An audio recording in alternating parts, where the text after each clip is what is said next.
And there we go, everyone. We are back again for another fantastic conversation on Friday Night Counter Attack. This week it is the international weekend. By the time you'll be listening to this one, it won't even be the international week because this is where we get to record historical topics on our podcast and learn a bit more about some of our special guests and some of our own co-hosts as well in terms of what their favorites are, in terms of favorite players, favorite partnerships, favorite teams, whatever it is. And this week we are going through the top 10 Premier League strike partnerships. Yes, you heard that right. We waited 100 and something episodes. I don't know when it's going to be released, but we waited so many episodes to get our top 10 list for Premier League partnerships, which would be crazy. And it's not defensive partnerships, it's not midfield partnerships. You are hearing us right. Strike partnerships. So it does include strike partnerships, including the winger and a striker as well, which will be good fun as well. And it's going to be great fun because I've got Travis on the podcast, as you all know, is a big avid Tottenham Hotspur fan. So Travis, I'm looking forward to hearing your thoughts today. How are you doing this week, my friend? Yeah, not too bad. Top of the league, so nothing to be unhappy about. Yeah, exactly. Like I said, when this podcast comes out, it's going to be way after this week as well. So it could be in a time when Spurs are fourth again. But yeah, we'll probably be like bottom half by the time it comes out, and I'll look like an idiot. You're basically just sympathizing now, but you're playing really good football at this time of speaking. And someone who else, Arsenal played really good football on the weekend as well against a very tough Manchester City side. And we've got our special guest Matt, who's an Arsenal fan from Back of the Net podcast, who joined us last week for a live stream on the Champions League, which was great to see. Matt, thanks for coming through again, my friend. How are you doing this week? I'm all good. Thanks for having me. Yeah, I feel good. Like Travis, let me just utter his words. Yeah, it's nice to be top of the table. Saying this in advance, we'll still be there. I'll clip that for the time when you actually are top of the table as well, which would be good fun. But now a lot of these partnerships that we're going to be discussing today were top of the table and they were champions. So it's going to be great fun to see how far a lot of these partnerships will be on our top 10 list as well. So the way we're doing it this time around for our listeners that we've had before, they've always seen us kind of do our own individual list, but this is going to be quite fun to actually dictate a joint list between the three of us. And I'm looking forward to seeing how we're going to go. But one rule I'm going to put into place is you can only put in one player per partnership as well. So what I mean by that is they have to be one player per partnership per team. So if you're going to put in, for example, Wayne Rooney, it has to be one Man United partnership with Wayne Rooney or one Everton partnership. It can't be multiple. You can have him as an honorable mention, but you have to find a definitive partnership between those players as well, because there's some players who have played for 10, 15 years in the Premier League and they've had partnerships with 4, 5 different people. Sergio Aguero comes to mind as well in that one. So I'm looking forward to seeing how we together collectively define the top 10 partnerships in the Premier League history so far. So we're going to start from 10, work our way all up to 1. It's going to be quite fun to see how we agree and disagree. But what I'm going to do is we are going to alternate picks, and it's going to be almost like a draft, but we're going to alternate picks. So to start us off, Matthew, being our guest today, being an Arsenal fan today, I want to see how high or how low you put some of these Arsenal partnerships, and we're going to have to see if we can agree or disagree, because there is going to be a deciding vote at the end of it. So there's 2 against 1 or 1 against 2, whatever it's going to be. So we've all got our top 10 lists. Matt, let's hear your first one on the nominations for top 10, starting from number 10. Let's go. So it's been a tough with Arsenal, all these partnerships, these weird ones. One of the ones I have to put for this. Now you've put me under pressure with 10. I'm going to go with Anelka. We're going to do Anelka, Nicholas Anelka. And I want to say, it's tough. Because it was kind of Overmars and the wing. We played a very different formation. Do you know what? I'm going to do one because that was effective in that FA Cup final against Man United. I'm going to go with that Overmars and Anelka partnership when he first come. So when he first burst onto the scene. First burst into the scene, yeah, loved it. So I'm going to say them two because the pace, everything they had at that time was something brand new to the league. And Anelka was someone no one really knew about. And I think they were phenomenal. And to help us win that league and that FA Cup as well, I'm going to go with that one. Tell us a bit more about Nicholas Anelka when he was younger, because when we were looking at Nicholas Anelka, well, from my point of view, I saw him mostly when he came in at Liverpool, when he was playing at Bolton, and especially at Chelsea. But what was so different about Nicholas Anelka that Arsene Wenger brought him in and trusted him, this young striker, after Ian Wright was kind of being phased out from the club, from an Arsenal point of view? Do you know what? It was kind of crazy because I remember when we first signed, Arsene Wenger had that thing where he was signing players for like low prices and he was delving into that league and, that side of the continent. Mm. And I just remember seeing him, like this guy come with the Jerry curls in his head. And I was like, who is this guy? And the pace was just phenomenal. And it wasn't. Did you have Jerry curls as well, Matt? I wish I did. I wish I did. I think I was going for the buzz cut back then. But no, he was phenomenal. And I just remember it was that yellow kit we had with the blue strip here. And I just remember him burning down. And one of the nicest guys, so he scored one against Blackburn, I think it was. And just seeing that, I was like, wow, we've got someone good here. And even now, you listen to all these ex-players talking, Thierry himself. And I think even most recently, Ian Wright was talking about he knew when Anelka come, that was it for him. He just packed his bags. It was like, he just took over. But it's quite sad how that career did kind of fade away with Arsenal. And he did what he did at other clubs. But listen, phenomenal. And I don't really have a bad word to say about him. Nah, it's nice to hear that, Matt. Good introduction on Nicolas Anelka to this list. And Travis, it looks like we can't use Nicolas Anelka for a partnership. I think we'll mention names because we can't use Anelka again, unfortunately. But I was thinking more Nicolas Anelka with his partnership with Didier Drogba. And that looks like we can't really use that now due to my new terms and conditions for this list as well. But what was your first impressions of Nicolas Anelka when you saw him in the Premier League? And how did it kind of ring true that Nicolas Anelka was a misunderstood striker, a misunderstood genius, going from team to team, country to country, to turn up? Travis, let's hear your thoughts. I'll be honest, I'm probably I don't want to throw you boys under the bus here, but I'm probably a little bit young to. He played for all Nicolas the teams Anelka that you didn't like as well. He played for Liverpool. That is true. He played for Chelsea and Arsenal. Yeah, you're not wrong. My only real memories of Nicolas Anelka were vaguely a little bit when he was at Chelsea, but the only time I really remember him being in the Premier League was at West Brom, which is obviously tail end of his career. What I do remember from when he was at Chelsea was that he would pop up with important goals. He wasn't the main guy there, and obviously that was, like I say, later in his career, but it always seemed like he would pop up with an important goal when they needed him to. That's all I could really say is from my point of view is on Anelka. Nah, that's fair enough. Nicely done there. And Travis, are we going to agree or disagree with Matt for our top 10? So if we have to put our notes down, 10 being Overmars and Anelka, the double winning attacking duo for Arsenal in 1998. What are we saying? Coming in at 10, I'm happy with that. I think there's a lot of room for debate with the top 10, isn't there? So I'm not going to stress too much about number 10. Yeah, I'm happy with that. You're not stressing about number 10, my friend, but you're stressing about number 9. Where are we going and why with this one? This one for me, is it then? Yeah, it's all for you, Travis. Number 9. I'm going to throw one in that I think should be a bit higher, but I'm going to throw it in to make sure it gets in. I like your thinking, and that's Berbatov and Keane. Ooh, Robbie Keane.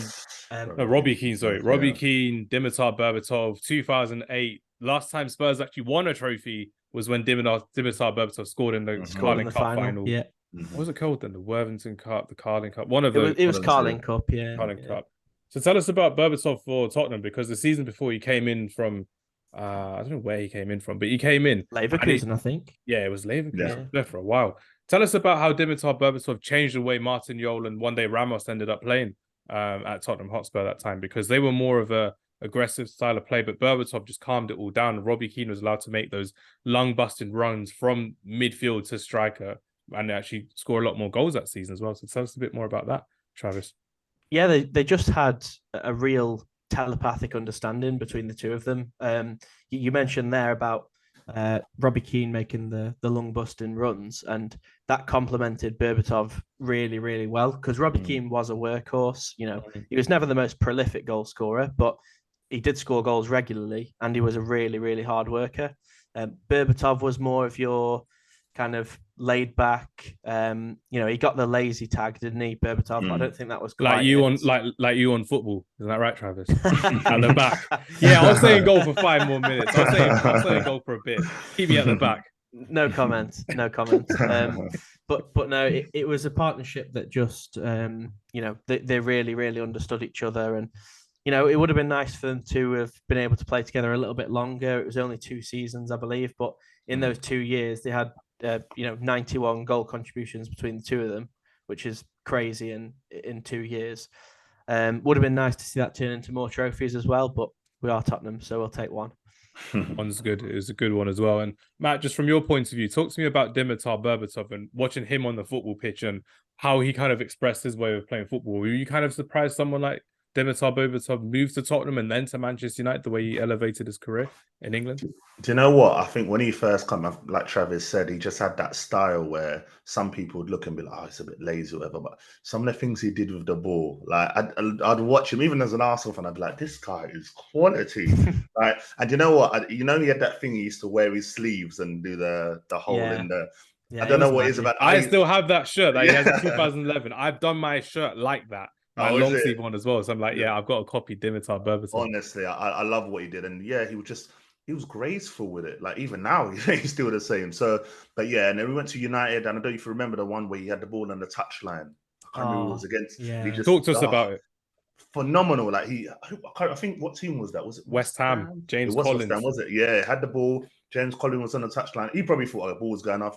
Berbatov just reversed it beautifully past him and then assisted. I can't remember who it was. Was it Nani or Ronaldo? Ronaldo. Yeah. The easiest goal Ronaldo's ever scored was when Dimitar Berbatov made that amazing assist.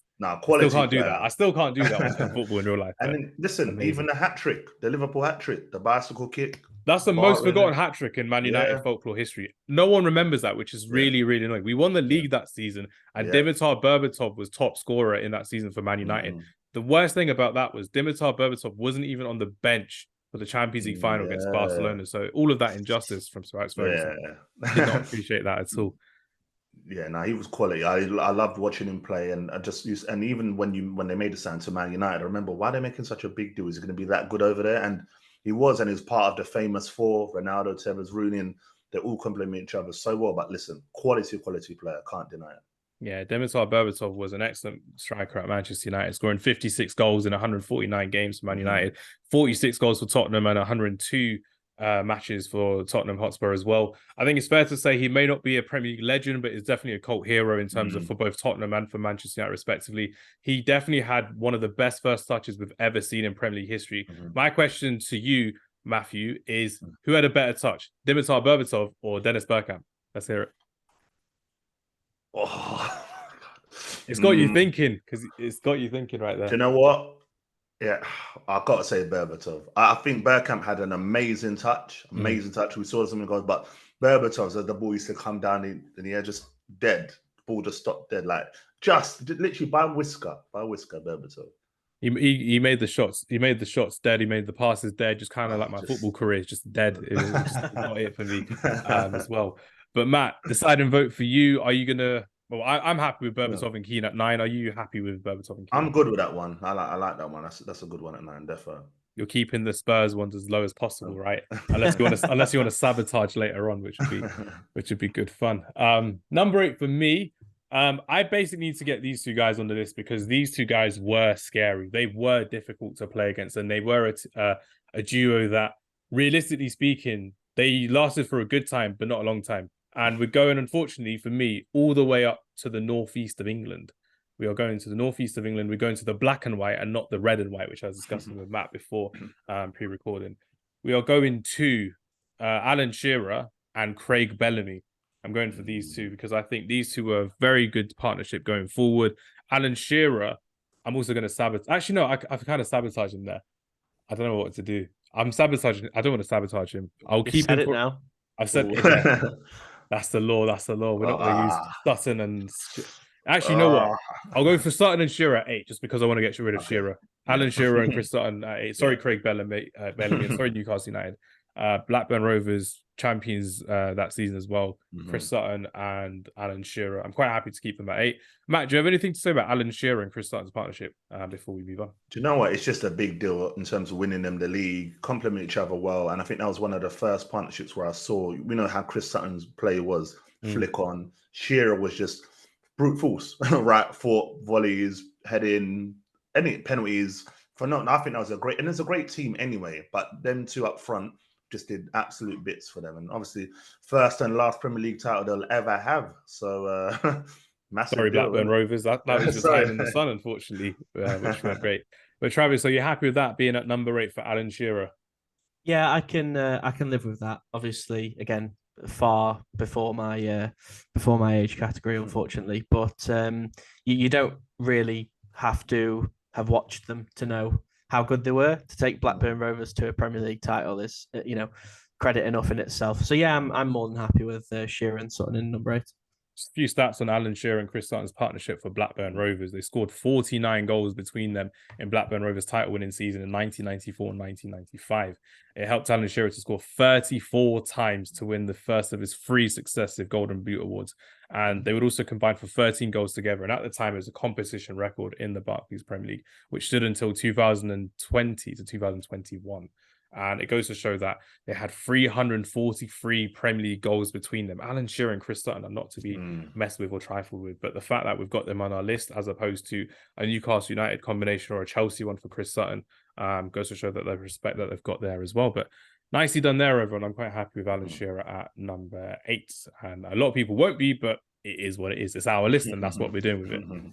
Travis, talk to us about number 7. We're going to talk to you about number 7, Matt number 6, then me number 5. And I want to hear your thoughts on where you think number 7 will go. Is there going to be a number 7 in your number 7 list?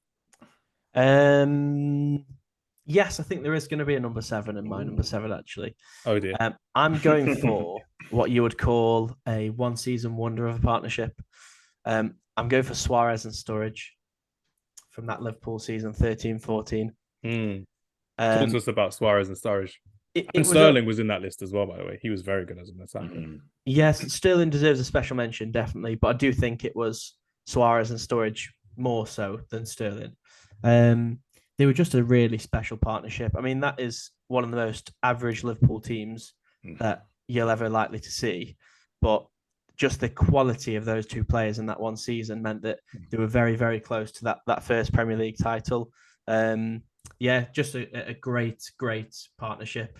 Suarez, I think, was the main bulk of it, but Sturridge definitely more than played his part. And yeah, they were probably unlucky not to have a winner's medal between them that season because they probably deserved one. They lost out to Yaya Toure dominating the league, so I'm all happy with Yaya Toure dominating the league. He went to every ground and just made it his own. Apart from Anfield, where they lost that game through an amazing Philippe Coutinho goal as well. My question to you, Matt, is: are you happy with Sturridge and Suarez being so low on the list? Do you know what? I had another duo that I kind of wanted to put below them ones, not too far below. But no, listen, that strike partnership was phenomenal, and I think, like Travis said, it was one average team, and they really got them out of a hole. And like you said, Sterling as well obviously had his part to play. But listen, great strike force.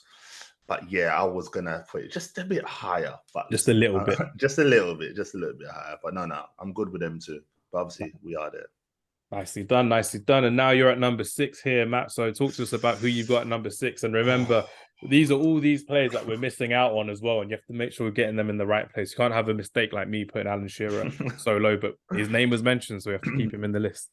Oh, okay. This one I'm going with. Again, it's a Liverpool one. And I know Travis was talking about, I don't remember too far back. I went with a Collymore and Robbie Fowler. No, Robbie Fowler was cold. He was so good as a striker as well. And he was forgotten. Phenomenal. I think with Liverpool, everyone talks Suarez, Torres, Owen, but people just forget just how good Robbie Fowler was, especially at them times. And him and Collymore, great partnership. And they had a big role to play in one of the best games I've ever seen in Premier League history at Anfield, Newcastle and Liverpool. Kevin Keegan's famous on the bench, just going mad. So yeah, one of the best ever games in Premier League history. That is insane. Love that game. But yeah, them two I think phenomenal. Like Collymore had speed, shooting with both feet. Robbie Fowler he was like what, god of Liverpool. You know what I mean? So good. He even come back in the latter years of his career and still scored I think a couple of goals. But listen, adored, loved, clinical striker. Never ignored as well. What are we going to do, Travis? Are we ignoring this one, or are we adding this one to our list of top 5s? What are we saying? Yeah, I think I can just about let that one slide. I think looking at the list that I've got in front of me, I made a little bit of my own top 10 before that. I was hoping to try and keep you guys to as much as possible. Obviously, we're all failing at that one. That's all I'm saying. Yeah, absolutely. Yeah. It means one of these partnerships will have to drop out, but there's a reason why they call Robbie Fowler God, isn't there? So I feel like he's and not because of his property investments as well. Yeah. Not because of his properties. Yeah, he's a justified selection. Definitely, I can be more than happy with that one. Nicely done there. Number 5 for me. I'm sorry to do this to you. I'm so sorry to do this to you. I'm doing this. I'm doing this not to spite you, but I think there are 4 better strike partnerships. Don't say what I think you're gonna say. You are really, really gonna wind me up if you say what I think you're gonna say. Nah, I'm gonna have to say it just for the sake of saying it. Harry Kane and Heung Son. Oh nah, They've got to be at 5. come on. Oh mate, they are top 2 and it's not number 2. Are you kidding me? They are literally top 2. Oh, but that's I mean, embarrassing. That is. From my point of view, I mean, they scored 322 goals between them in the Premier League in under 600 appearances. That's disgusting. Harry Kane and the Heung Son killed it for at least 6-7 years in the Premier League. They did so much. Can I just tell you something there? Go for it. They've got the records in the Premier League for most goals combined for in a season and of all time. If you're talking about a duo, a partnership, how is there a better metric for measuring how good a partnership is than how many goals they've provided for each other? One word only. Don't one say word trophies. Trophies. Success. Silverware. We've seen... I'm seconds away from logging off. That's fine. That's what we do. I knew I had to sabotage you somewhere. I was going to sabotage one of the 2 of you, but I'll be honest. There was an Arsenal partnership. There's actually 2 Arsenal partnerships I still have in my top 10. There's 2 Man United and there's 1 Chelsea and 1 Spurs. So I've just binned off the Chelsea one. Forget Chelsea, but I can't not have the Chelsea, the Ultra, the Man United. 5, man. Oh, I'm absolutely fuming. Go on, Matt. Talk to us about Heung Son still killing it for Tottenham now as a striker and the captain of Tottenham Hotspur, and how he and Harry Kane tore up the Premier League for year on year, but without any real success, unfortunately, for Tottenham Hotspur. Do you know what? It's one of them partnerships where you're looking, you wish, they got more trophies. Listen, I'm an Arsenal fan, but I appreciate good players, and them 2 were just scary. And even when Kane started to drop off and it was just finding Son, and it would be finding Son with, when Travis would know better than him, pass the ball, bang, just without looking. His nose, Son's gone. And yeah, they were phenomenal. Son had the speed, whatever. And listen, he's still flourishing now, but yeah, that used to scare me. Like, I remember playing Tottenham with them 2, and I'd be like, oh, and any of them injured, they got a niggle, anything like that. But they were formidable partnership. At 5, oh boy, I don't know. Remember, you both Travis has disagreed with me wholeheartedly, so it's down to you as the deciding vote. I've gone for it. Travis has disagreed definitely. So what are we saying? Agree or disagree for this one, Matt? The choice is on the Arsenal fan. That's why I laid it up for you. Oh, so if I disagree, we can push them higher? Yeah. Well, we have to push them higher, or we can omit them from the whole list, which would be embarrassing because they've got to be on the list.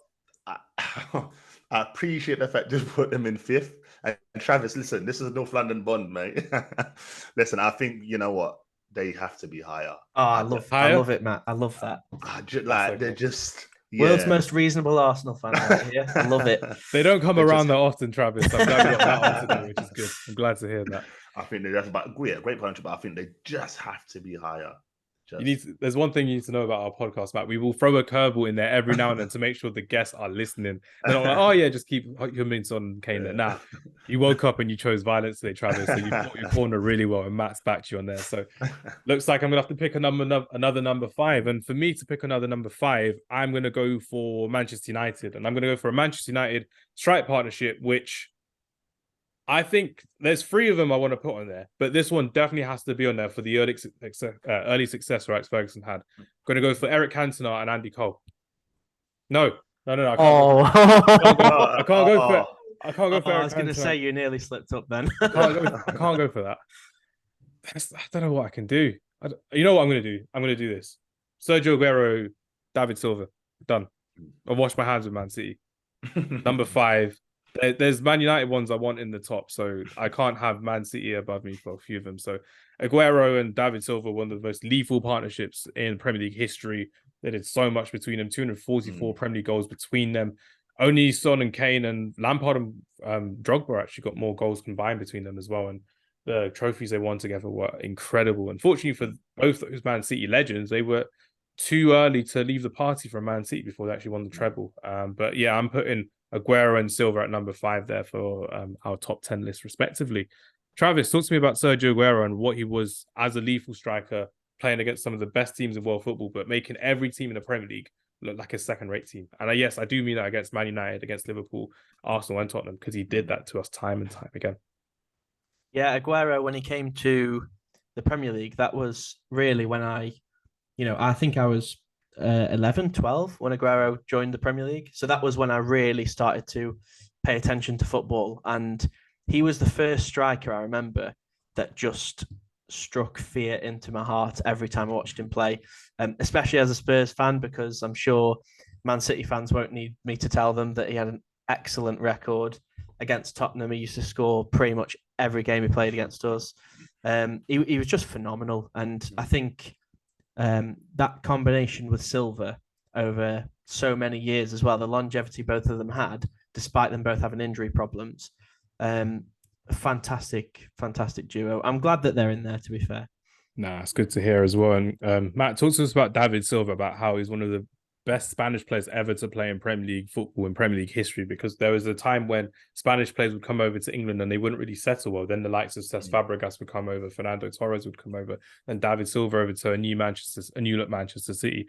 How was that, watching David Silva kind of thrive in Premier League football for a good number of years as well? Well, when he wasn't playing against my team, it was glorious, but he absolutely ripped us up at times. And I think what was so special about him, when you watch them players, that they seem like they have so much time on the ball, even in the tight space, you just think, oh my God, like he would get the ball in midfield and he wouldn't even sprint away. He would do that little, just turn you 360 and then he's gone. And then the through balls were perfect. His finishing was quality. And yeah, they complement each other so well. And I remember when he was going Sociedad, I was like, oh, finally he's out of it. But they replaced him anyway.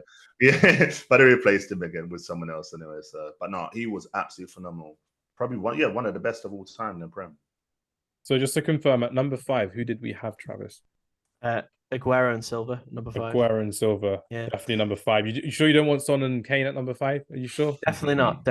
Just a little personal note on Silva, by the way. It's just occurred to me. I remember a few years ago. Obviously, I'm local to Stoke, and don't tell me you met him in Manchester or something. No, nothing daft like that. No, you need to tell Matt about the story when you met Pep as well. By the way, we'll have a little interview on the list. Yeah, let's hear both of them. I'll tell you about that at the end. The Silva one though. Like I say, I've obviously got quite a few mates who are Stoke fans and stuff, so I go to the Stoke games every now and again. And I went to a Stoke game against Man City, actually, probably about 5 years or so ago. I think it was not the Centurions season, but the season after, when Silva had the bald head. That was the one. And I think City won 3-0, and he just absolutely dominated the game in every single way. There was not a single player who could get near him.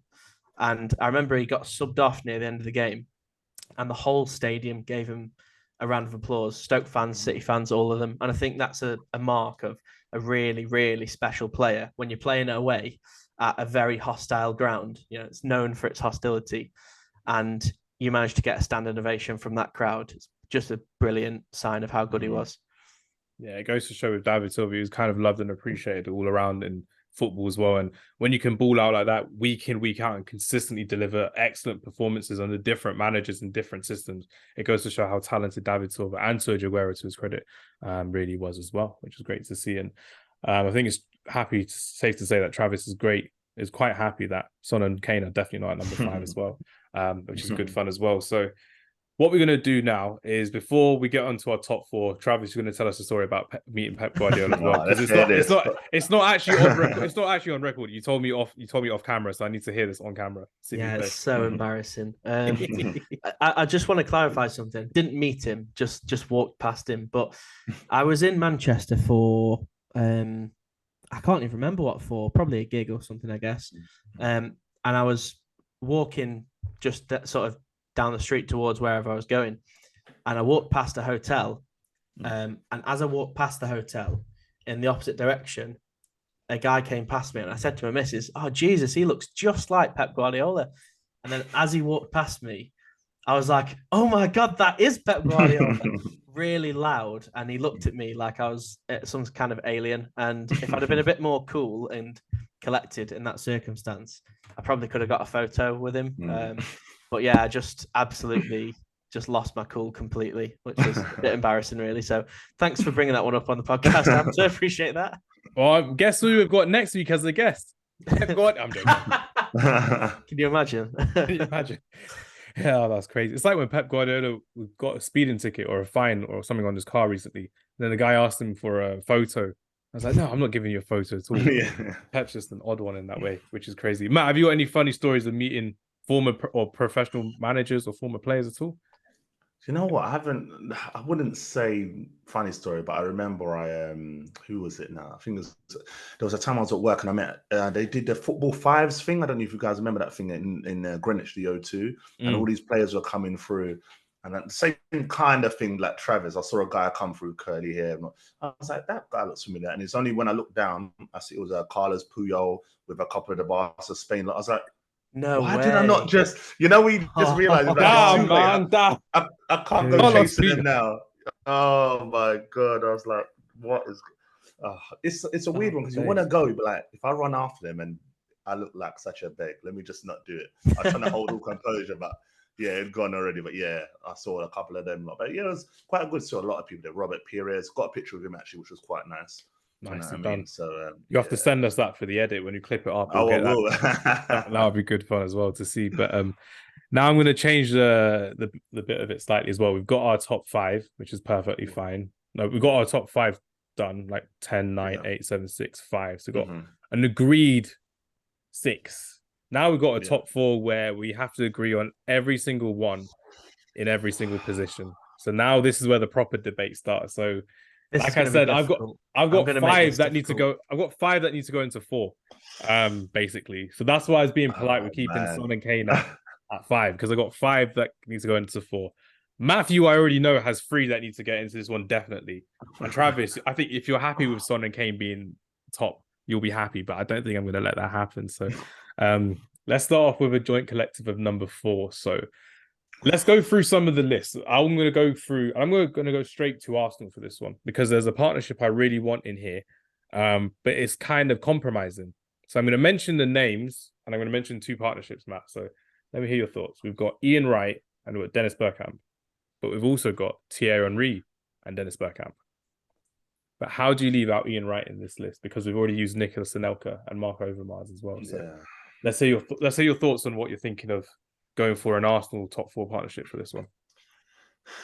Or are you going to choose like Ozil and Sanchez or something like that, or Walcott and Giroud? Also quite good. Very good. They were very good. You know what? I feel like so hard because Dennis Bergkamp, Ian Wright had such a great. You know, it wasn't just like on the pitch; it was off the pitch as well. And you can just tell like they just really got on. And honestly, the way they complement each other well. Dennis Bergkamp, the through balls, Ian Wright's finishing, and with Ian Wright, what I used to love, he had that street player type attitude, like someone like the way they played when they were in the park. You know what I mean? He wasn't glamorous with it, but put him in front of goal, dink, left foot, right foot, anything like that. So it's tough, but I just can't go against the King Henry and Dennis Bergkamp. Just really can't. Them 2, I'm talking like, okay, they let us down in Europe a few times. Dennis Bergkamp couldn't travel. I don't know if every you guys time, remember. really. The non-flying Dutchman. Yeah. Do you remember that until, I don't know if you guys remember, we played at Wembley briefly a few times and that's when Dennis Bergkamp was playing. We used to call it the home away game. But yeah, like Spurs did once upon a time as well. At Wembley. But no, you can't just go. I can't leave Henry out. It's got to be Henry and Bergkamp for me. As much as I love Ian Wright, big, and he made me support Arsenal. Let me just say that as well. He's the reason why I started supporting Arsenal. But Thierry Henry, I can't. I really can't. Very difficult with this one because with this one, I want to put them. I'll be blunt with everyone. I want to put them in my top 2. That's how I think. That's how I think Henry and Bergkamp go. But it's just about. I'm going to leave Travis. What we'll do is we'll be a bit sneaky. We'll let Matthew decide which partnership he wants in a joint one because I'm 100% for Bergkamp and Henry. I'm 50% for Ian Wright and Dennis Bergkamp. So if he wants to go against his childhood hero, do you want to back me on that one, Travis? And let Matt go. What do you think? I'm hearing his heartbreak as we speak. That's hurting. I think that I feel like with any top 10 list when it comes to strikers, it doesn't matter what list it is, Henry's in there. And I think now you know why I left this list to just one player per partnership because we're going to leave so many out. Yeah, you're not wrong. As good as Ian Wright was, and obviously he was unbelievable. You know, Matt mentioned it's the reason why he supports Arsenal. I'm sure there's probably thousands of Arsenal fans who would say exactly the same thing. Mm. But it's Henry, man. Thierry Henry, probably the best player who's ever played in this league, or at least one of the top sort of 3 or 4. I feel like you can't not have Henry and Bergkamp. I'm keeping with Henry and Bergkamp, but Matt, the choice is yours. You're gonna have to literally go left or right. I'll let you decide, Matt. Thank you, Travis. It means that they're guaranteed in the top 4. That's all I'm saying, though. So it's pretty good. Do you know what? I love Ian Wright. I really, really do. And I'm letting all the Arsenal fans know the love is there. Yeah. He's the reason why I started supporting him. But you can't go against Henry. I think, Henry, Bergkamp, like, it just has to be. Really has to be. Yeah, I'm going to go with that. I'm sticking with it. My heart's hurting. Henry, Bergkamp. Yeah. Right. So they're staying in our list. That's non-negotiable. Yeah. They're locked in. Right, so I've got 3 partnerships I want to get in, definitely. There's 2 honourable mentions, which I'll mention now, just because I want to mention them, but I don't think they're going to make it into the top 4. One of them, honourable mention, is Jamie Vardy and Riyad Mahrez for Leicester City. Yeah, great shout. Yeah, they flipped the Premier League upside down, literally, from being relegation candidates to being the best team in England, the best team in the Premier League. For Leicester City, best team in the Premier League, that was unheard of at the time. And Travis has spoken glowingly about Riyad Mahrez in the past as well. But let me hear your thoughts on Jamie Vardy, because again, we're not going to get them in the list unless you two want to overhaul this list for me. What are you thinking, Travis? Nah, I think you're right. I think an honourable mention is very fair, but to put them in, especially in the top 4, you'd have to be leaving out a pretty special, more long-term partnership as well. But yeah, Vardy, I think it's funny that we speak about him now after we've just spoke about Ian Wright. I feel like he almost had a similar kind of vibe to Ian Wright, like that street footballer who wasn't really the same as the other players around him at the time. And he's just an absolute maverick, Vardy, a throwback as well. Yeah, sorry to interrupt, but both coming from non-league football as well and starting their career late, then going straight into the Premier League and both becoming Golden Boot winners as well, top scorers in their respective league, which was crazy. Golden Boot in 2020 for Jamie Vardy, which was insane. And Jamie Vardy scoring 136 goals in the Premier League, 1 Premier League title, 1 FA Cup for Leicester City. If that doesn't epitomise a great striker, I don't know what does. And he's still doing it for Leicester in the Championship, which is insane. But Matt, final decision for you. Are we sticking with Jamie Vardy and Mahrez out for the time being, or do you want to try and claw them back into the top 4 somehow? Nah, I think with you guys, I think notable mention. Obviously, we've got to mention that. Listen, they were great in the the run to that title. Like, it was just phenomenal. I think for all of us, like, watching Leicester, we kept thinking we're going to slip up that season, thinking, are they going to lose now? And they just kept doing it. I thought they were going to slip up when they lost to Arsenal that time, and Danny Welbeck scored that last-minute goal at the Emirates. I thought that was the time. So did I.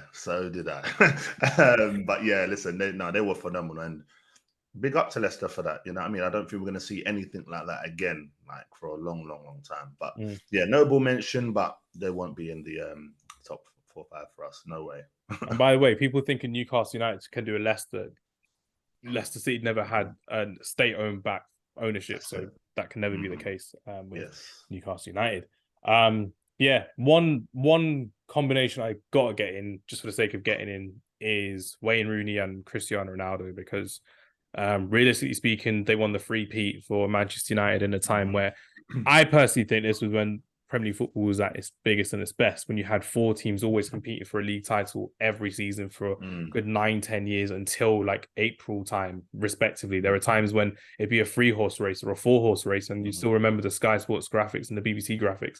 Now, when it's just Man City and everyone else, it's not as exciting. Like, even when we lost the league to Arsenal in the Invincible season, it was an exciting season. Nevertheless, Rio Ferdinand getting his ban, seeing Henry just kill it against everyone, which is insane. Then Mourinho came in and took over. But when Mourinho came in and took over, we signed a young striker from Everton called Wayne Rooney, and it took him a couple years to develop a partnership with another young attacking player called Cristiano Ronaldo. And that's when Manchester United, for me, under Sir Ferguson, were at their very, very best. That 2007, 2008, 2009 era was when they just killed it in the Premier League. They did so much together, scoring 311 Premier League goals between them.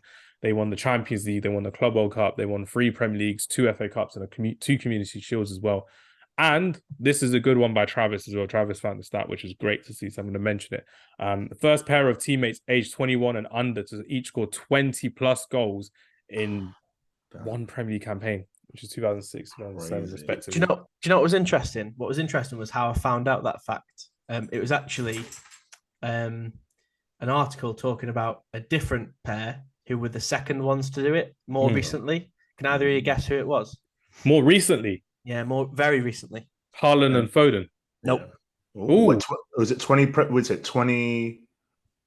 Think it was 20 goal contributions? Yeah, 20 plus goal contributions. 20 or more goal contributions in one Premier League campaign. Saka, Martinelli. Each of them. Saka, Martinelli. Yeah, that's right. Oh, Come nicely on. done. Yeah, Yes. yeah. So the article was actually about them too. Saka and Martinelli. It said they're the second partnership to do this since Rooney and Ronaldo, which I thought was quite interesting. I'm not gonna lie, as an Arsenal fan, I'm so glad I got that right. These people are gonna be watching it like, how do you not know that? There's never going to be a Man United one. We have old strikers all the time as well. Besides this season, I was waiting for you to click. It was never going to be Kane and Son either. It'll be Garnacho and Højlund this season. Watch my words, everyone. It won't. It will. It definitely will. It won't. But yeah, Rooney and Ronaldo have to be in my top four. I think for me it's a non-negotiable because of what they've achieved together, what they both went on to achieve in the game as well. But as we're not discussing what they've already done in the game, respectively, they need to be in the top four. But yeah, Travis, what's your thoughts on Rooney and Ronaldo? Yeah, I totally agree. I think they 100% have to be in there. I'm looking at this now, and there is going to be a big duo missing out in one way or another, isn't there? I think there's two. There's two with the Ian Wright one already out as well. So yeah, good point. But yeah, I'm looking at those two partnerships definitely have to be in there. We've mentioned Kane and Son already, who if they're not in there, I'll never be on the podcast ever again. So just keep that in mind. That's okay. Matt will replace you as well as a co-host as well. He'll pretend to be a Spurs fan as well. To me now. What do you mean in it? How could you do that to yourself, Matt? Listen, I'll do it. Nah. I'll get you a Spurs shirt just in case. Actually, I need toilet paper and to me now, just coming back to the point about the partnerships, I think there's three that I'm thinking of that, somehow we've got to cut two of them loose, but so I'll let you continue. So yeah, Henry and Bergkamp, they're staying in. Rooney and Ronaldo, they're staying in. Kane and Son, Travis kind of wants them in. They are non-negotiable, 100% in there with the two records that they hold. I mean, Matt and I can throw them out. For sabotage. But we're leaving out. You know what? I'm looking at my list here, and there's still this is crazy. Well, my next one is I feel like they need to be in, but I don't mind if they're not in. And I'll be blunt with you. Didier Drogba and Frank Lampard. I don't mind if they're not in. It's one of those things because they'd be the first ones I'd leave out. I'm going to say it. Let's do it. Let's leave out. Drogba's overrated. I'm going to say it. It's definitely not overrated, but he could have been on this list. But I think we weren't very kind with Chelsea on this list as well. So don't mind it at all. I mean, Berbatov and Keane are on this list, but Drogba and Lampard aren't. So it's going to be funny when we watch this back. When we listen back to it as well, it's going to be very funny. Collymore and Fowler, yeah. And we may not see a couple of Arsenal Cup partnerships as well. That's going to be crazy. Matt, talk to me. Who are you thinking of definitely keeping on this list? Because there's still at least one more Man United partnership I need to keep on this list. I think you know what I'm talking about. Yeah, listen, that partnership there, I'll talk about it now. I think Yorke and Cole, no doubt. Not even just what they did in Premier League. You look what they did in European football as well. The combo. I think we can go back to that Barca goal. We all said the little leave it comfort. Honestly, I think them two. The telepathy with them was just absolutely unbelievable. And I think how they were just different. Like Yorke used to have the collar up, you know what I mean? And I'm not gonna lie, I'm an Arsenal fan, but I used to go to school and I used to do that at school. And I'd be like, no, Yorke does it. I always used to buy Yorkie bars because of Dwight Yorke as well. So I was like, needed to be done. They were phenomenal. And and they were part of a great United team then as well. So listen, they speak for themselves, them too. I'm sure everyone that watches this will be like, yeah, I agree with that. Nicely done there. So this is before Travis's time, but I'm sticking with Dwight Yorke and Andy Cole in this one as well. I mean, they scored 53 goals between them in all competitions in the treble winning season in 1999. 310 Premier League goals between them in just under 800 appearances combined. one Premier League, three Premier Leagues, one Champions League, and one FA Cup between the three of them respectively as well. So it goes to show, even after they won the treble, they still won 2 league titles in a row. So they did the original three-peat for Manchester United, which was insane. So Yorke and Cole, Henry and Bergkamp, Ronaldo, Rooney. And are you sure you want Kane and Son in this one, Travis? Are you sure? I feel like at this point you're just winding me up. we've not got Mohamed Salah and Sadio Mane in this one. That's the one that I was thinking. They were the only other. Earlier when I said there's 3 to fit into one space, it was Yorke and Cole, Lampard and Drogba, and then Salah and Mane. They were the 3 partnerships I was thinking of. But as a avid Liverpool hater, I'm very, very happy to omit Salah and Mane, especially as a Salah hater as well. Why do you hate Salah? Too good.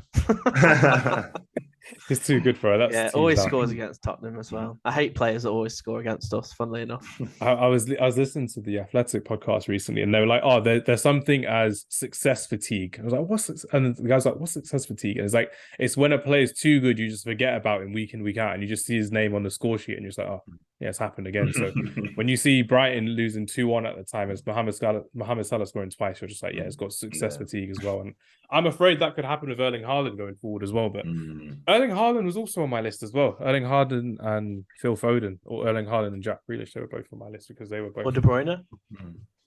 Or De Bruyne as well. But I think last season, De Bruyne played a lot deeper than he normally did, respectively. So I don't mind leaving that one out as well. But I think if we are going to be us three, we are going to be us three, and we're not going to be football pundits or football podcasts. We do have 2 Man United ones, an Arsenal one, and a Spurs one. And I am quite happy with that one, to be fair with you. So I don't mind whoever we've left out, honourable mentions, I don't mind keeping them out. What are you thinking, Travis? I'm with the 4 that we've decided are going to fit into these 4 spaces somehow, I'm happy with. What I'm less happy with is what's going to come immediately after this, because I know for a fact that both of you two are going to want to put Kane and Son in 4th. You never know. I mean, they are statistically high in what they've done as well. They have broken history, so you never know what we've got lined up. I mean, I'll end up being outnumbered, obviously, but for me, if they're not number 2 or higher, I'm really, really going to be upset with myself for allowing that to happen. But obviously, that's the beauty of there being 3 of us. I could be outnumbered. I need Suki here, really. Can he jump on late? Tell him to stop working and come onto the podcast. Message him now and tell him to come on. Suki's our other resident Spurs fan as well. I'm glad Salim is on. He would have put an Aston Villa podcast. Bon Lahore and Darren Bon Lahore and John Carew. Yeah, John Carew up front. Like, no way. Leave us be one Pablo Angel. Put Ollie Watkins up front with Jack Grealish. Ollie Watkins and Phil Foden. Phil Foden? I don't even know who I was trying to say that. Ollie Watkins and Philip Coutinho or something. Coutinho, yeah. But yeah, just before we go into our top 4, because that's decided, that's confirmed now, we're going to debate that in a second. Now it's the time for both Matt, myself, and Travis to discuss our honourable mentions and to give myself a break and to get some water in this little time. Matthew, go first with some honourable mentions that you thought of that didn't make the list. So I've got Ida Gudjonsson and Jimmy Ford Hasselbank. I think that one at that time as well, Chelsea, they were kind of playing a nice brand of football. And listen, that combination you had, Gudjonsson was just slick with it. He wasn't the Berbatov level in terms of touch and everything, but he was still a bit graceful, scored important goals for them. And Jimmy Ford Hasselbank just had one of the hardest right foots I've ever seen. Like, blast the ball from anywhere, just like top bins or whatever. Just like Travis as well. So no, that was one for me. I've also got down here Beardsley Cole, but obviously because of the rule, I couldn't mention that. Didn't want to kill it for us. It would have been a very centered Man United and Arsenal and a Man City one if there was no rule on this one as well. So I needed to do it. And one going back again, I don't know if Travis, Rush and Dalglish. I think Rush and Dalglish Ian Rush was just goal scoring wise, absolute phenomenon. Dalglish spoke for himself. You know what Liverpool fans talking about Dalglish, and they were phenomenal in I can't remember the exact year, but there was one season they were just phenomenal, just assists, goals, and what they brought to Anfield at the time. I remember I was watching some of the games, and even some of the stuff people were saying back then, just clinical 2 players. Phillips, do we mention Phillips and Quinn? We mentioned it before recording, so you can mention it now. Yeah, do you know what? That one, it was just like Sunderland come up, and I was like, what's this? And now Quinn wasn't even fast, but he used to flick on, and you just found that Phillips just always got the ball from the flick on. And for him to score 30 goals in that season as well, player from Sunderland, it's a great feat, absolute great European feat. Golden Boot as well, wasn't it? That season? You know what I mean? So Crazy. no, absolutely crazy. So yeah, that one as well. I think that was I think other than that, that was it. Really. We've done all the. Oh no, I did have Mars invited, but obviously we've spoken about that already. Nicely done, everyone. Travis, your turn. And do you have any Stoke City honourable mentions in your honourable mentions, Travis? Stoke City, you'd struggle. We were struggling before as well. We were like Walters and Crouch. Is that a thing? Yeah, but Henwyn I Jones. Crouch and Walters played together quite a lot. I think you'd be looking at like Bojan and Arnautovic probably would be the big one. Those are the ones that the Stoke fans love. But the other ones that came to mind for me, honourable mentions, were one of them is a bit of a streets won't forget one. Demba Ba and Papis Cisse at Newcastle. Love that one. Which was brilliant combination, of course.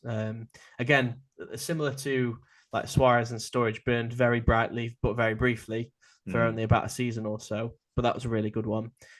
One that we've not made a note of that I did want to mention as a Spurs one that not many people will know about actually is Peter Crouch and Rafael van der Vaart. Again, van der Vaart was only with us for 2 seasons, I think, but the partnership they struck up was just absolute dynamite. I mean, van der Vaart Hamz will tell you, van der Vaart's my favourite Tottenham player of all time, and I think probably for as long as you need to wear your Van der Vaart shirt on the pod more often. Travis, yeah, I do. I really do. I've got 2 actually. I've got the Ajax one that I've showed you, and I've also got a Holland one as well. Actually, nicely done. But yeah, he was just dynamite, and the partnership with Crouch just worked so well. The amount of times that you'd see a ball played into the area, Crouch would knock it down for Van der Vaart. Just used to happen consistently, really consistently. I think, like I say, that's one not many people know too much about other than Spurs fans, really. The fact that that was your partnership when you got into Champions League football under Harry Redknapp, that's why it's got a big place in your heart, I think, Travis, as well, because that's when Peter Crouch scored against Man City to qualify you for Europe, and then the season afterwards, Van der Vaart. That was the season afterwards was when Bale was coming through as a left winger, and that's when you had that amazing game against Inter Milan away when you're down to 10 men. And then Peter Crouch then got sent off against Real Madrid. Yeah, in the quarterfinal. Yeah, we got beat 5-0 on aggregate, I think. Which was when Modric, Bale, and Ronaldo shared the pitch again after when Bale and Modric were at Spurs and Ronaldo was at Man United. So they he did sort of make up for it before getting sent off, though. The round of 16, he scored the winning goal against AC Milan, which put us through. So not all bad for Crouchy. Shout out Gennaro Gattuso and Joe Jordan. Yeah. Didn't remember the Crouch goal, but I remembered that after that time as well, which is insane. Aaron Lennon assist, that was that goal. Yeah. Underrated player he was, Aaron Lennon. Great winger as well. Still think he's better than Theo Walcott. Don't think that's another podcast, underrated players in the Premier League. Matt will be joining us for top 10. What could we do? Top 10 underrated players. Yeah. Could do. Or underrated draft. An underrated draft would be good. That would be a really good one, yeah. But then you'll have people arguing saying, no, he's not overrated. It's underrated. It's underrated. Yeah. So we'll have to wait and see. Maybe we have to do our own teams and see how it goes from there. Couple honourable mentions for me. You mentioned Peter Crouch, but Peter Crouch and Jermaine Defoe. I really did like that partnership at Portsmouth more than I did at Tottenham Hotspur, respectively. Yeah. Portsmouth then got into Europe, remember, as well, when they ended up selling their players. And Kevin's Prince Boateng recently spoke about that as well on the Rio Ferdinand podcast, which was kind of great to hear that Portsmouth were once in European football as well. So just a quick funny thing about that Portsmouth. We were talking about funny stories. I was in university in Portsmouth at the time when they were making this European competition, and I was at the cash machine. I'm just there, just doing my thing. I just look back and I see Bouba Diop, No Pamaro, Tottenham guy. I'm just looking. I said, huh? And then people people like it's such a small place. They just roam around here. I know I'm not used to that in London. I was like, hey, you're right. They're like, yeah, you. And it literally every other day I kept seeing them like I was their best friend. Like, yeah. But yeah, it was funny times, man. Miss Portsmouth. Have you not got them back on for a podcast, the Spurs player? Listen, I don't want to get no Pamaro and all of that. Nothing to do with Spurs with me. I'm true Gooner here, You said you could have replaced Travis earlier on. Nah, that's okay. Fernando Torres ducked out for Liverpool Football Club though when they were challenging for the title. They were really good in that season as well. Count ended up moving from a striker to a right winger as well, and that was a constant with Gerrard and Torres and Count as an axis. But I thought let's leave out Steven Gerrard because I don't particularly like him very much as well. Erling Haaland and Phil Foden, I mentioned before, Erling Haaland's going to be in there. Romelu Lukaku and Gerard Deulofeu was a big one at Everton. I quite like that. He also struck up a partnership with Kevin Morales, but I think Deulofeu played more games in that season under Roberto Martinez as well. You mentioned Andy Cole and Peter Beardsley. We mentioned Aguero, but Aguero with Dzeko was a big one. Aguero with Tevez was a big one.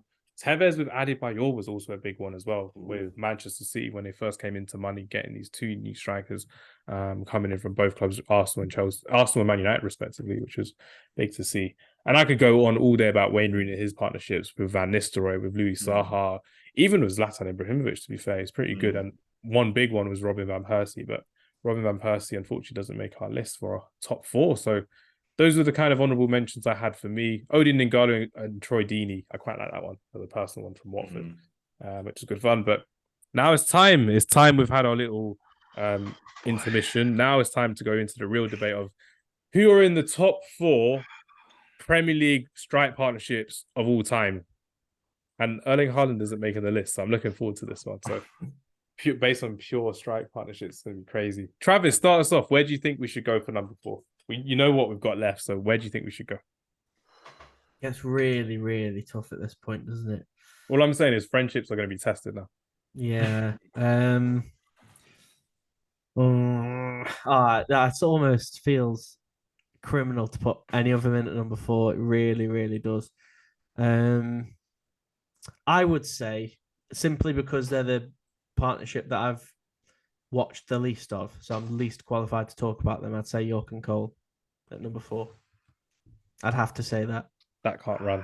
I can't allow that. You can't win a treble. You can't win a three-peat, and you can't be unbeaten in a season and win a Premier League and be fourth in this list to a partnership where they did amazing for so many years, had an amazing manager working with them, but unfortunately have nothing to show for it. They have nothing besides the stats to show for it as well, because I just can't see Cole and Yorke being fourth in this one. I really can't. It's very difficult. Matt, any pushback from you? What are we thinking for this one? So fourth for me, and I'm sorry, Travis. It's like the chase now, isn't it? Do you know what? I just look at the other three, and I just think just that much better. And I go back to what you were saying about trophies. Unfortunately, they didn't win.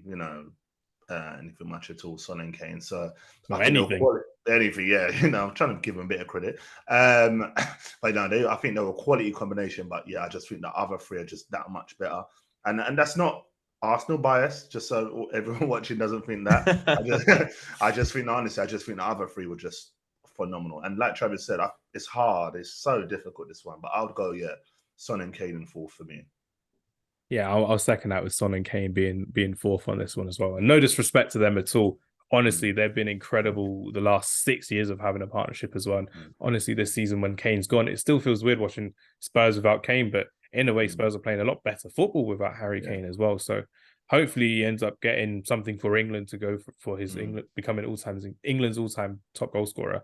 And hopefully he gets something with Bayern Munich and potentially even comes back to the Premier League. But it's not looking like the case, unfortunately, for Harry Kane to be higher than number 4 in this list with Heung-min Son. But Travis, your parting word for Heung-min Son and Harry Kane for this one. Let me hear it. Yeah, look, it's a really difficult stance to take to try and say that a partnership that never won a trophy should sit above 3 partnerships that all have won the Premier League and 2 of them will win the Champions League as well. The way I was looking at the list was not necessarily off achievements, but not even necessarily the overall sort of aggregate footballing ability of the duo, but I was looking at it purely off the duo themselves and how well they clicked and worked together. And the reason I would have put Kane and Son number 1 is I think the proof's in the pudding with those stats, but it's fair enough. If you are going to factor in, trophies and overall team success, then yeah, there's not really much else I can say to defend them. So yeah, Son and Kane at number 4. So this is where I'm going to throw in a curveball for everyone. So I'm going to let you all hear my thoughts on this one. As much as I think the 2008 team is one of the best teams we've ever seen in the Premier League from Man United's point of view, I will happily concede Rooney and Ronaldo being third on this list. Ooh. If it meant Cole and Yorke go 1 and Henry and Bergkamp go 2nd for being invincible. That's my initial thoughts, because as much as Ronaldo and Rooney won the Premier League, Champions League, they won the double in their season, they won a three-peat as well. Realistically speaking, Cole and Yorke won the treble. They won that one more with the FA Cup, respectively. They done it at a time where football was a lot more difficult compared to lack of sports science, only 3 subs allowed, all these difficult things as well, having smaller squads. So it's crazy to see how Cole and Yorke have stood the test of time, respectively, as well. And people still remember that just Cole and Yorke is a good partnership. You can name a restaurant after it and would know exactly what it's about, which is insane. But that's my initial thoughts so far. So, Matt, let me hear your thoughts on where we're going with this one. Oh, third. Oh, God. Do you know what?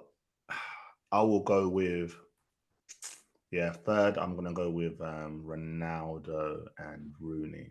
And my thinking behind it is, I know Salah and Mane, I think just Salah and Mane were just, as a combo, absolutely phenomenal as well. And, at the time, Liverpool, I don't think, up to that point, what they had really won. But I think they had a combo. I think they both finished on 22 goals that season. I think they shared the thing with, was it Aubameyang? That one, 3 of them. No, it was Son. Aubameyang. That's the one. Yeah, that one. But yeah, I just looked at that comment. I think they were phenomenal. Liverpool was scary then as well. Like that front three, just absolutely incredible. But yeah, I'll go. Yeah, Rooney, Ronaldo. Again, scary combination. Ronaldo, free kicks. Rooney. That again, telepathy. And then you look at the Champions League. The Porto goal was at the same time as well. That Porto Thunderbolt. Absolutely phenomenal. That team for me was absolutely terrifying to play against. And yeah, I'll go with that. But I just think the others were just better than that, I would say. I mean, with the Ronaldo and Rooney partnership that you mentioned, that was in the quarterfinals, that goal against Porto. But in the semi-finals, Man United had the luxury of playing Arsenal for a chance of getting into the Champions League final against Chelsea or Barcelona. And in that second leg, there was another thunderbolt by Cristiano Ronaldo. That was an amazing free kick against Manuel Almunia. But there was another very special goal in the counter-attacking goal for Park Ji-sung, Ronaldo and Rooney, all involved in this. And just remember that vision of Rooney sprinting like half the pitch with the ball, crosses it with his left foot, then you just see Ronaldo running onto camera, into frame, bang, just ends the tie at the Emirates, which is insane. You don't want to mention that game. That's why I said Thunderbolt Porter, because I just remember how hurt I was that day. I cried. I actually did cry. It killed me. I blame Kieran Gibbs for that one as well. Slipping for that Park Ji-sung goal was insane. Yeah. Poor guy. That was like the beginning and end of his Arsenal career, respectively. That was it. And they're like, oh yeah, we got the new Ashley Cole. No, you haven't. You went to play for West Brom, respectively, and you went to play for Inter Miami. Yeah, I saw about Inter Miami. When I went to watch Inter Miami, I saw them play, which was crazy. But yeah, Travis, are you happy with Ronaldo and Rooney at number 3 in the top 10 strike partnership list? Would you go higher? Again, I'm going to be outnumbered here, but I think. I mean, if you want them higher than Henry and Bergkamp, I'll support you 100%.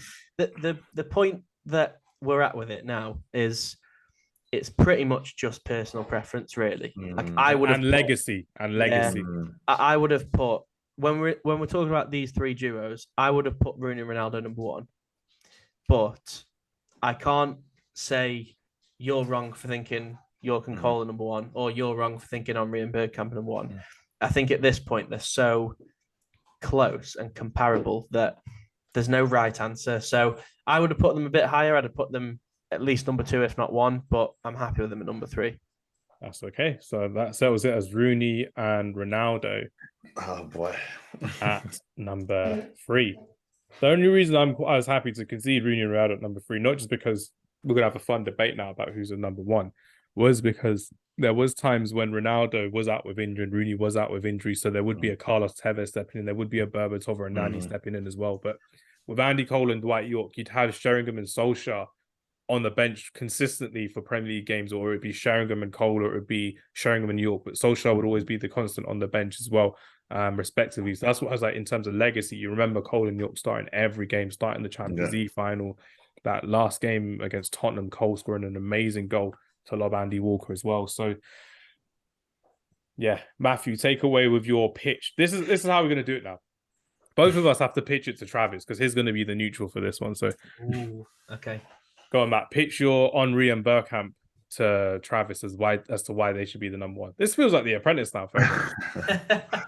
Do you know what? I just think we all know, whether you're an Arsenal fan, whatever club you support, not even just Premier League, across Europe, like Bergkamp at the clubs he played for, Inter Milan, Ajax, Henry, come from Monaco, came first couple of games, didn't really score any goals.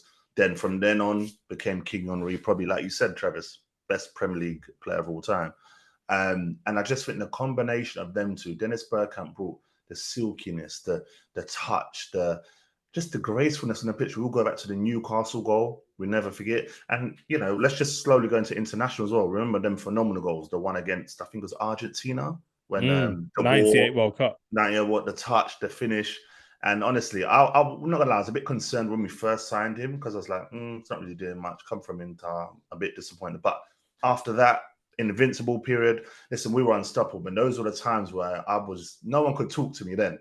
I'm telling you, I'd leave my house, be like, what, you want to lose 4 or 5-0 today? This team here, we're ready for all of you. And honestly, I just felt at that time we were just listen, outstanding. I've run out of superlative to mention, but yeah, listen, I know you can call good, and I'm a big fan of them. I'm starting them up there. No, listen, I think they're extremely good, and as I said, I back them as one. I think they're a great combination. But I think what Bergkamp and Henry were part of was phenomenal. But I'm just gonna put a little twist in it. I know I'm backing them. I just want to say one little thing with the players that we had, them two. Where they lack against Yorke and Cole is a certain European big ears trophy. Yeah.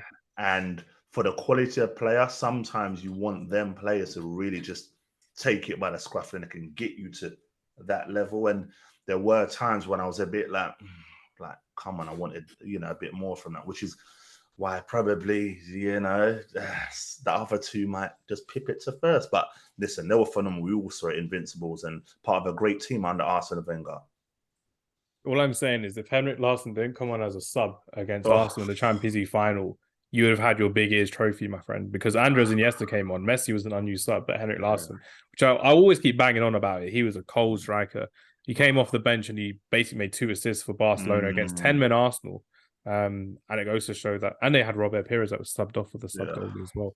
But it goes to show that they were nearly there. But unfortunately, with Thierry Henry, where you see this video of him all the time at the Bernabeu, scoring an amazing solo goal against Real Madrid, the Galactico era as well. Yeah. Ronaldo, Zidane, Beckham, Figo had left for Inter Milan then, so he had Guti, he had Salgado, a young Sergio Ramos, but he couldn't do it in Paris, in his home city, his own country, sorry, he's from Marseille. He couldn't do it against them in the top level. Andy Cole and Dwight Yorke did it in the semi-finals, coming back from a 2-goal deficit away from home in Italy at the Stadio Aleppi against prime Zidane. Well, not prime. Zidane's prime is his whole career. I'm not going to find that anyway. You had Filippo Inzaghi. You had some amazing players in that Juventus side in 1998. And Cole and Yorke were the ones that got us through. You had Andy Cole getting us through in the quarter. It's Sheringham Solskjaer in the FA Cup. And then in the FA Cup semi-final first leg, it was Andy Cole that was doing it. But the Premier League, Andy Cole more or less won us the Premier League with how well he did, in the fact that we've got Dwight Yorke coming through.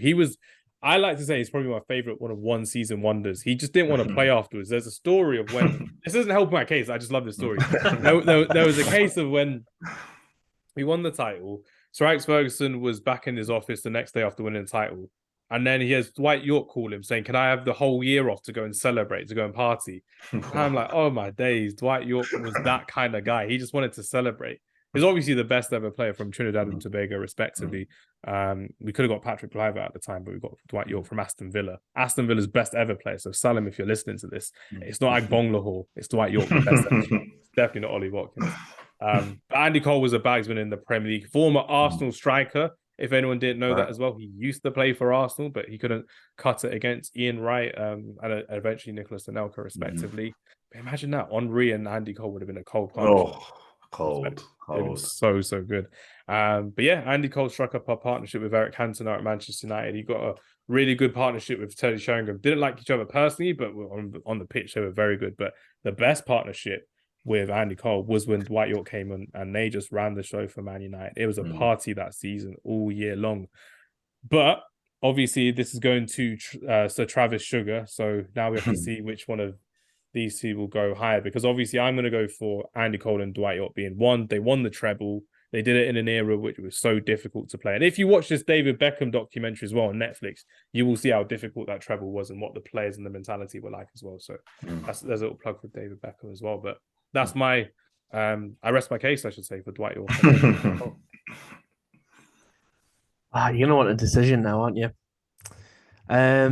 Unless Matt wants to concede Henry and Bergkamp, then we're all good. Then we're all is. I don't think either of us are backing down. I'll be Matt. No, do you know what? I'm again because yeah. And one of my good Man United friends is probably watching this as well. I'm going to concede.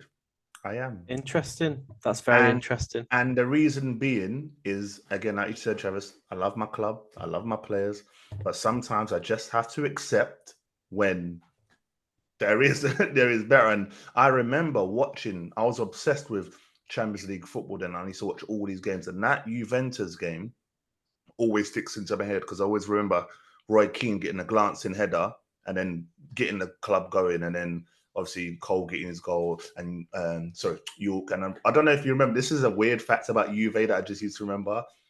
I remember when you used to play at the Deli Alpi, they used to have the stadium and their nets used to feel like they were like literally they'd go like ridiculously long. And I don't know why I remember that. Obviously, you remember this as well. I don't know how I remember it. And I just remember that game vividly. And then the Barcelona one, I'm looking at them two and think these two are too good. I couldn't see anyone that was on that level. And as much as I want to defend Henry and Bergkamp, I personally just have to say Yorke and Cole. He had me putting up my collar at school, so I can see that. Oh, that hurts. Oh. See, you've robbed me there of the opportunity to put my Tottenham bias aside because I was gonna say Henry and Bergkamp, to be honest. Oh, nah, he's just saying that now. I said it to no, genuinely. But like I said earlier, there's no right or wrong answer, is there? So I'm happy to finish this off with Yorke and Cole at number one. Nicely done there. And yeah, just to go through our list to confirm what we've got, we do have a 10-1, which when people are looking at this, they will look at it and be like, what the hell are these two on or these three on this week? But when you listen to it, you will know exactly why I did it for this reason. So at number 10 for Arsenal, we've got Nicolas Anelka and Mark Overmars. At number 9, we've got Spurs' Dimitar Berbatov and Robbie Keane. At number 8, we've got Alan Shearer and Chris Sutton, and I'm glad I got them in early because they may have been competing for the top 4, or we would have just left them out. At number 7, we've got Luis Suarez and Daniel Sturridge for Liverpool. Then we're back-to-back with Liverpool with Stan Collymore and Robbie Fowler. At number 5, we've got Sergio Aguero, and of all the players he played with, we're going to stick with the David Silva link, which is pretty good. Then we come into the debatable top 4, where we've got Son Heung-min and Harry Kane for Tottenham Hotspur, respectively. Cristiano Ronaldo and Wayne Rooney got to number 3. Number 2 was Thierry Henry and Dennis Bergkamp. And I'm going to have to make sure I get rid of my IP address from the internet so Arsenal fans don't come and hunt me down. Because at number 1, we've got Andy Cole and Dwight Yorke. So that is probably the most respectful list I can find if we're talking about objectivity from that point of view. Because there's like we mentioned, all the honourable mentions. In my original top 10 list, Vardy and Mahrez were 5. So, yeah, this was 5. 5. Wow. Remember, we normally do individual lists, but I was like, we've got to mix it up somehow. And we did. But because of that one season of what they did, I was like, they were 5. For me, but, they weren't in mine. How dare you? Because they beat Spurs to the title. Was that it? Now, do you know what the funny thing is as well? When I did mine, I've made a rule for myself that I was only going to put partnerships in there that I'd actually sort of watch with my own two eyes. So I had no Yorke and Cole, I had no Shearer and Sutton, couple of other big ones. So yeah, even without those big ones, Phillips and Quinn was another one that. So you didn't watch Mahrez and Vardy then? No, I did, but my point was I had less of a choice, and I still didn't pick them. I bet you put John Walters and Peter Crouch in there. No, I had Demba Ba and Papi Cisse in at number 10 instead of Vardy and Mahrez. But That's still a good one though. That's a very nice good one. one. That was a good Yeah. shout from you, Travis. For yeah, I enjoy that one. That was a nice one as well. So, yeah, before we wrap up this week's podcast, everyone, thank you very much for listening. It's been great. Now the onus is on Matt, because Matt's been our special guest and we'd love to have you back on the podcast and on our live streams going forward this season, which would be great. Choice is yours, my friend. What we're going to do, a top 10 list or a draft on next time? We'll discuss it live before we wrap up this one, because I want to hear your thoughts, Matt. What can we do next time? Because this was a great debate. Do you know what? I like the underrated one, and because it kind of links in with, I think Travis mentioned earlier, that the streets don't never forget. So, you know, when you chuck in a player, and I'll just chuck in a random one now, but you know, someone mentioned like Tarap, you're like, oh my God, remember what he did in that? So I think that one underrated, because I've got some, as soon as you said, I've got some players in my head, like, yeah, let me bring them in. So I think it'll be one of them for us to come up with an 11, 1 to 11, come talk about and literally just compare and decide who to put in like an underrated 11. An underrated draft would be so much fun. Us all having our own 11s and having 33 underrated streets won't forget players to talk about. That would be so much fun. Yeah. All I'm saying, if any of you put Ben Foster in there, I'm quitting the Zoom. That's all I'm saying. He's overrated, not underrated. That's all I'm saying. He can have as underrated much cyclist. Yeah, the underrated cyclist. I don't believe Ben Foster deserved the career he did at Manchester United. He was always a mid-level Premier League goalkeeper. So I'm just throwing that out there for Ben Foster. You're not getting on this podcast anytime soon. He didn't want me on his, so it's all good. I messaged his manager, and his manager just aired me. He left me on red, so I'm like, cool. It is what it is. So I've been anti-Ben Foster ever since, which is great. But now we'll look to have an underrated full 11 draft. So obviously with a draft, when we have it, Matthew is like, if someone picks a player, you can't then pick them. So you may have just given me a chance to pick Adel Taarabt first of all as well. So taking him off your hands. Abu Dhabi will be another one I'll take off your hands as well, which would be great. But yeah, just before we wrap up the podcast as well, I just want to say, Matthew, thank you very much for your time today. Just tell us a bit more about your plans on your podcast this upcoming season. So yeah, I'm literally just being as consistent as possible, doing post-match reviews, previews. With international break, again, I'm going to do like some little ones talking about club-specific Chelsea struggles, United struggles, sorry to do it. Tottenham currently really flourishing. But yeah, just doing little clubs just to keep people entertained during international break. Because I know we're all going to be bored during these 2 weeks, most definitely, innit? Oh, I'm not. I love international break. When you're a Man United fan, you look forward to the international break. I've actually had some stick for that, but it's the fact that with me, I think basically last year I had a podcast with a journalist from the Athletic, and then he was saying about when you watch your international break, do you watch it just for England or do you watch other teams? I was like, no, just watch it for England. It's like, right, so start watching other teams, start watching about how they have to qualify, how important it is, because in England you have one of the best, most entertaining leagues in world football. You have one of the richest in world football as well. But when you're looking at someone like, I'm going to use my example. I went to watch Sweden versus Austria recently, and it's incredible. Amazing atmosphere, amazing football to watch. Seeing players that I had forgotten about for years, like Marko Arnautovic, former Stoke player, turning up and scoring 2 goals against Sweden and silencing the entire nation, really. When you're looking at it from that perspective, from other people's eyes, I was like, oh, okay, I get what it is now, which is really good. So I'm going to enjoy the international break, but not from an England perspective, from a different perspective of who's going to qualify for the Euros, who's going to qualify for the Copa America next summer as well. And when you do that, that's a better way to enjoy the international break. Otherwise, I'll just stick to watching the Cricket World Cup and the Rugby World Cup as well. Rugby World Cup, which will be good fun as well. But yeah, Travis, before we wrap up, I needed to ask you as well, before we get back to it as well. Was there a strike partnership you think didn't deserve to be on that top 10 list, and why?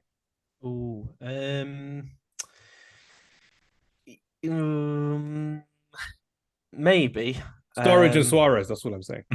Really, I thought that was quite a good shout. Say no to racism. I think not deserve it is probably harsh, but I would have, just reviewing it now, I would have definitely put Drogba and Lampard in over someone like I don't know, Berbatov and Robbie Keane, or maybe Collymore and Fowler. I think maybe with the bottom 2, we maybe started a little bit too low. I think I underestimated how many good partnerships there were. Not you, we all did. Well, yeah, okay, maybe we all did. Yeah, that's why we don't. That's why we don't publish this on social media, because we'll get hate for no reason. trick of the trade there for Matthew right there as well. Yeah, there we go. Now I know. Definitely. But yeah, everyone, thank you very much for listening. Do enjoy our podcast coming out every week. Do enjoy our live streams coming out every Wednesday when the Champions League and the League Cup is on, and when Premier League football is on as well. Do find us on our Matchday vlogs on YouTube, Friday Night Counter Attack.